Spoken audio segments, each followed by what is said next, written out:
क्या आप जुम्मन मियाँ का बैल बेचवा रहे हैं? कुछ दलाली मिली है क्या? खामोश हो जा। झगड़ा दो कौड़ी का आदमी नहीं, भिखारी मेरे सामने जुबान चलाता है। संगी साहब को माफ कीजिए।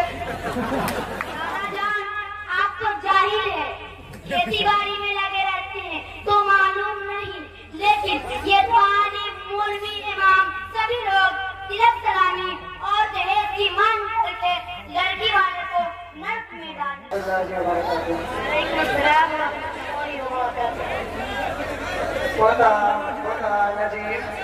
बोलिए दादा जान। तुम्हारी छोटी चाची की शादी झगड़ू मियाँ की बेटी से तय कर दी गई है। तारीख भी मुतय्यन हो गई है, लेकिन वो तो तारीख पर तारीख बढ़ाते जा रहे हैं। चलो सेठ मुकद्दर खान को बुलवा कर पैरवी करवाते हैं। सेठ मुकद्दर साहब है। सलाम वालेकुम जुम्मन भाई। वालेकुम सलाम। कैसे कैसे याद कमाया, बताइए क्या हाल है? मैं अपने आप क्या सुनाऊं सेठ जी, मेरी तकदीर तो ठीक आ गई। इसकी फरहंग से नौकरी छोड़कर काश्तकारी में फिर गया, एक खलियान में लग गया, लेकिन इसी काश्तकारी से अपने बाल बच्चों को पढ़ाया लिखाया। 3 बेटियां हुई, एक का नाम अरिदल नदी, दूसरी का नाम सिरादल नदी और तीसरी का नाम तबारकल नदी।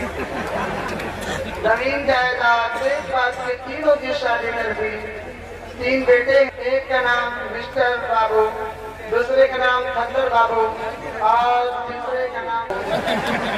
मिस्टर बाबू को BA पास करवाया और खद्दर को तो इंडेक्स करवाया और खद्दर बाबू को तो सिगरेट करवाया। अरे जुम्मन भाई, ये गिरीश सेठ क्या है? गिरीश मोबिल का काम है क्या? अरे मुकद्दर भाई, आप सेठ बन गए और ये भी नहीं मालूम कि गिरीश स्टेशन एक पढ़ाई का नाम है। अच्छा जुम्मन भाई, आप ग्रेजुएशन बोल रहे हैं क्या? हाँ ना, वही गिरीश स्टेशन, तो वही तो बता रहे थे कि खद्दर बाबू को गिरीश स्टेशन बना दिया। जुम्मन भाई, अपने बच्चों को इतना कुछ पढ़ाने लिखाने के बाद भी आप इस तरह परेशान और फर्नीचर क्यों बने हुए हैं? अस्सलाम वालेकुम साहब, आइए तशरीफ लाइए, तशरीफ लाइए। वालेकुम अस्सलाम व रहमतुल्लाहि व बरकातुहू। कहिए सेठ मुकद्दर खान साहब, मिजाज शरीफ खैरियत तो है? जुम्मन जजा से बैठकर गुफ्तगू है, कोई खास बात है क्या? खास बात क्या होगी इमाम साहब? बस यही कि एक जमाने के बाद भाई से मुलाकात हुई, लेकिन इनकी सहारे को देखकर मुझे बड़ा सदमा हो रहा है। तो यही से दरियाफ्त कर रहा था कि जुम्मन भाई आप सदर परेशान और फड़िया क्यों बने हुए हैं? जुम्मन भाई बोलिए। क्या बताए सेठ साहब, बीवी मर गई, जमीन जायदाद बेच पास के बेटी सबकी शादी कर दी। अब सोचा था मिस्टर को BA पास करवाया है तो उनकी शादी में 4-5 लाख रुपया आ जाएगा और खद्दर को भी करवाया है तो उनकी शादी में 5 या 7 लाख हाथ लगेगा। दोनों बेटे की शादी कर दी, लेकिन दोनों कम से कम जूस और दारू कुछ नहीं दिया। अब तीसरा बेटा सुंदर बाबू जो ग्रेजुएट की डिग्री वाला है, उनका शादी मुझे गनीपुर झगड़ू मियाँ की बेटी से तय कर दी है, लेकिन इस दफा हमने डिमांड कर दिया है कि हमारा बेटा ग्रेजुएट की डिग्री वाला है, इसलिए आपको 5 पटपटिया, सोना की अंगूठी, लोहा की अलमारी, 1 भैंस, 2 गाय और 7 लाख रुपया देना होगा। लेकिन ये सब कुछ तय होने के बाद लड़की वाला टगर मगर करता है। अच्छा, तो वो टगर मगर कर रहा है, यानी डाल मगर कर रहा है। उसका मोबाइल नंबर है, दीदी तो जरा। जी, मोबाइल नंबर तो मगर याद नहीं है। दादा दादा हमको याद है, लीजिए सेठ साहब, 7-12-92-11-420। आप झगड़ू मियाँ बोल रहे हैं क्या? सेठ मुकद्दर खान जी अस्सलाम वालेकुम मुकद्दर भाई। वालेकुम अस्सलाम। झगड़ू मियाँ, तुम जहाँ कहीं भी हो मुझसे मुलाकात करो अभी। जी ठीक। अस्सलाम वालेकुम व रहमतुल्लाहि व बरकातुहू। वालेकुम अस्सलाम। तो हो कहाँ गए थे झगड़ू मियाँ? सेठ साहब, दरअसल बात यह है कि मेरे बेटे की शादी इनके बेटे से 32 मई सन 61-62 बरोज़े बुध होने वाली है। किसी बुधनी के इंतजाम बात के लिए परेशान है, क्या बताएं, बेटों की शादी कर दी, सब अपने बेटियों को लेकर अलग हो गए, जमीन जायदाद भी नहीं, इसलिए तिलक सलामी और सामान दहेज तैयार करने के लिए मिंटू चौधरी से 2 लाख रुपए सूद पर लिया है और कुछ लोगों से चंदा किया है तो 25,000 रुपया आया है। बड़ा अच्छा मौका है, वैसे भी आपसे मिलने का इरादा था कि बाकी खर्चा के लिए सेठ मुकद्दर खान से कर्जा ले लेंगे। आपने बुलाया तो मुझको बड़ी खुशी हुई, तो हम आपसे कुछ कहें। तो क्या बात है झगड़े मियां? सेठ जी कम से कम 20,000 चला देते तो हमारा कुछ काम हो जाता। अरे झगड़े मियां, तुमको मालूम नहीं कि हमारे घर में कुछ 53 आदमी का खर्चा है, उसके अलावा लोग खराब करते रहते हैं। मेरी तरफ से तो उम्मीद खत्म ही कर दो और जाकर कहीं से भी जुम्मन भाई की सारी फरमाइश पूरी करो। सौदा अच्छा होगा तो पैसा भी ज्यादा रहेगा, क्योंकि तुम्हारा होने वाला दामाद ग्रेजुएट है। जाओ। सेठ जी अगर आप गुस्सा ना हो तो एक बात कहें, वैसे तो आपके सामने जुबान नहीं खोलना चाहिए, छोटा मुंह बड़ी बात। ऐसा लगता है कि आप जुम्मन मियां का बैल बिठवा रहे हैं, कुछ दलाली मिली है क्या? खामोश हो जा, झगड़ा 2 कौड़ी का आदमी नहीं, भिखारी मेरे सामने जुबान चलाता है। सब्जी साहब को माफ कीजिए, क्या हो गए हैं आप? यहाँ की बड़ी मेहरबानी हो गई। अरे जुम्मन भाई, आप कहाँ फंस गए? मुझे तो बड़ा सदमा हो रहा है कि आपका बेटा ग्रेजुएट है और ये लड़की वाला झगड़ू 2 कौड़ी का आदमी नहीं, दहेज देने में इतना डर लग रहा है। मैं भी एक लड़की का बाप हूँ, मैंने भी अपनी बेटी की शादी की है। मालूम है आपको, लड़का सिर्फ मैट्रिक पास है लेकिन हैंडसम है, कुछ मांग नहीं किया, फिर भी मैंने अपनी बेटी को जहेज में बहुत कुछ दिया। दीवार, गोदरेज अलमारी, fridge, washing machine, AC, cooler, jeans, बातें, 1.5 किलो सोना और 3 किलो चांदी का सिल्वर के साथ बहुत कुछ दुनिया भर का सामान दिया। और नौशे बाबू को एक BMW कार, एक बुलेट बाइक, 51,000 की शेरवानी, 17,000 का जूता और एक चट। अरे बस कीजिए, आप लोगों की बात सुनकर तो मेरे कान पिघल गए। ऐसा लगता है कि आंखों को खून बहने लगे। तौबा तौबा। क्या हुआ इमाम साहब, ये दावा तब्बा क्यों पढ़ रहे हैं? अजी सेठ मुकद्दर खान, आपकी बात तो ठीक है, आपको नवाजा है तो खुशी से अपनी बेटी को जहेज में बहुत कुछ दिया है और ये सुन्नत भी है, इसलिए कि हुजूर सल्लल्लाहु अलैहि वसल्लम ने भी अपनी बेटी हज़रत फातिमा को जहेज दिया था। लेकिन ये जुम्मन चाचा जो लड़की वाले से इतना कुछ डिमांड कर रहे हैं, ये तो सरासर हराम है, बेटी वाले पर जुल्म है, फिर सलामी और जहेज तो बिल्कुल ना जायज है।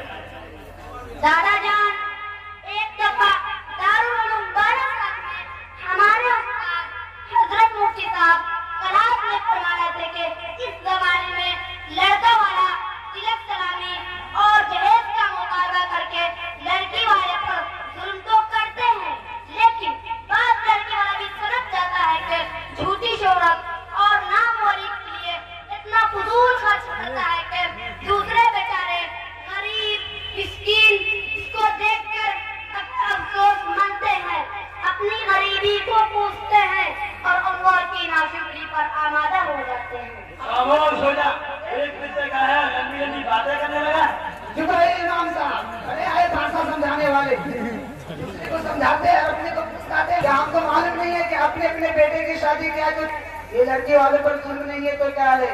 क्या हमको नहीं है मालूम कि आपका बेटा मैं BA पास, मैं टैक्सी 8वीं क्लास गई, फिर भी आपने डेट में पार्टी लिया है, दीवान लिया है, 2 सेट लिया है और फ्रिज वॉशिंग मशीन की फरमाइश करके जबरदस्ती किया है, फिर भी आपके बेटा को अभी नून चक्कर में भैंस दे दिया है तो रोजाना लड़की वाले को धमकाते रहते हैं।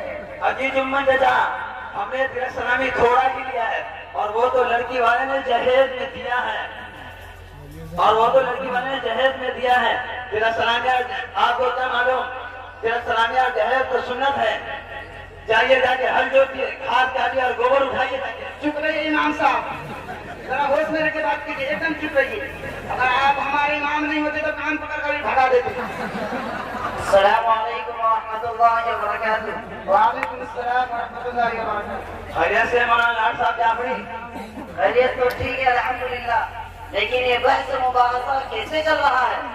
कोई खास बात नहीं, बस ये जुम्मन चाचा अपने बेटे शुक्र बाबू की शादी कर रहे हैं और लड़की वाले से तेरा सलामी जहेज और रुपये का मामला तो बिल्कुल नाजायज और हराम है। यही इनको समझा रहे हैं तो किसानी भी लिखा मार हम ही पर फर्क पड़े और कहने लगे कि आपने भी तो अपने बेटे की शादी में जहेज लिया है। अगर हमने लिया है तो कौन सा गलत कर दिया? जहेज तो सुन्नत है, सलामी लेना नाजायज है। बताइए ना आप भी। इमाम साहब आपका मुताना कम है। तिलक सलामी हो या जहेज की मांगचान सब नाजायज है। जहेज एक लानत है, इसके बायस खानदान तबाह हो बर्बाद हो रहे हैं। आपस में नफरत दुश्मनी और बाहम अदावत की बुनियाद नहीं है। मुस्लिम माशरे में तालीम की कमी ने शादी जैसे नेक और आसान काम को मुश्किल बना दिया है। दरअसल आज का मुआशरा लालच है, जिसका खामियाजा हमारी की बेटी को बेटी को संभालने की ताकत नहीं होती, जिसकी वजह से बेटी खुदकशी करने पर मजबूर हो जाती है। बस कीजिए मौलाना, ये तो आपकी स्टेज वाली धुएं था लेकिन आप जमीन पर उतरिए और अपने गिरेबान में खा कर देखिए। यकीनन आप एक आलिम है, आपका लड़का मौलाना चांद इरफानी भी आलिम है। अगर आपने भी तो अपने बेटे मौलाना चांद इरफानी की शादी में 3 लाख नकद और 1 मोटरसाइकिल लिया है। इमाम साहब गलत खबर मिली है, मैंने तो राजधानी भी नहीं लिया। अगर यकीन नहीं है तो मैं समझी के बुलाकर पूछ लीजिए। लीजिए कौन अभी बुलाइए। अस्सलामु अलैकुम व रहमतुल्लाह। वालेकुम सलाम व रहमतुल्लाह। आप लाल जाफरी के समझी हैं? जी। अभी थोड़ी देर के लिए तशरीफ आने की जहमत द्वारा कीजिएगा। ठीक है ना। अस्सलामु अलैकुम व रहमतुल्लाहि व बरकातुहू। वालेकुम सलाम व रहमतुल्लाहि व बरकातुहू। जी फरमाइए, हाजिर खिदमत हूँ। बस सिर्फ इतनी बात याद करनी है कि आपके समझी मौलाना लाल जाफरी ने सलामी की मांग की है या नहीं? समझी साहब तो नहीं कुछ कहा था, लेकिन उनके साहबजादे नौशा बाबू मौलाना चांद ने किसी दोस्त के जरिए फोन करवाया था कि 3 लाख रुपये और 1 मोटरसाइकिल लेना होगा, वरना मेरे वालिद बहुत नाराज हो जाएंगे। वो आपको खोलकर नहीं कर सके, लेकिन मुझको इशारा कर दिया था। इसलिए उस मौका से हमको बड़ी परेशानी लाहक हो गई थी। लग रहा आपका आग फेल हो जाए, मगर मैं ठहरा बेटी वाला मरता किया न करता। 2 सालों से लॉकडाउन की वजह से सारा धंधा पानी बनता। खैर खुदा खुदा करके कर्ज ब्याज लेकर सारा इंतजाम करना पड़ा। बेटी वाला तो वैसे भी कहीं का नहीं रहता और जायज नाजायज सब दोहरा रह जाता। दादा जान आप तो जाहिल है, खेती बाड़ी में लगे रहते हैं तो मालूम नहीं, लेकिन ये तालिब मौलवी इमाम सभी लोग तिलक सलामी और दहेज की मांग करके लड़की वाले को नर्क में डाल रहे हैं और ये मालूम नहीं हो रहा है कि सही क्या है और गलत क्या है। कितना अच्छा होता कि हम अपने उस्ताद मुहतरम हजरत मुफ्ती साहब को बुलाकर सही मसला मालूम कर लेते हैं, क्योंकि हम लोग मुसलमान हैं, अल्लाह और रसूल के मानने वाले हैं, आशिक रसूल है। ऐसा ना हो कि हमारा कोई अमल अल्लाह की नाराजगी का सबब बने। पोता तुम्हारी बात तो ठीक लग रही है, चलो बुला रहे मुफ्ती साहब को। अस्सलामु अलैकुम व रहमतुल्लाहि व बरकातुहू। हजरत मुफ्ती साहब, मैं आपका शागिर्द नजीब बोल रहा हूँ। वालेकुम सलाम व रहमतुल्लाहि व बरकातुहू। कहो अजीज़म नजीब, क्या हाल है? हजरत मुफ्ती साहब, एक जरूरी मसला पेश है, अगर आप तशरीफ ले आते हैं तो बड़ी नवाजिश होगी। मैं आ रहा हूँ। अस्सलामु अलैकुम व रहमतुल्लाहि व बरकातुहू। वालेकुम सलाम व रहमतुल्लाहि। कहो अजीज़म, क्या मसला है? हजरत मुफ्ती साहब, ये मेरे दादा है, खेती गृहस्थी करते हैं, मेरे चाचा की शादी है, इसमें सलामी और दहेज का डिमांड कर रहे हैं और लड़की वाला बेचारा परेशान है। ये इमाम साहब है जो कहते हैं दहेज नाजायज है, सलामी नाजायज है। ये मौलाना लाल जाफरी है, ये कहते हैं कि सलामी और दहेज देना दोनों नाजायज है। लेकिन मेरा ख्याल है कि ये सिर्फ इन लोगों की जुबान पर है, लेकिन सच ये है कि आलिम, मौलवी, इमाम, जाहिल सभी लोग सलामी और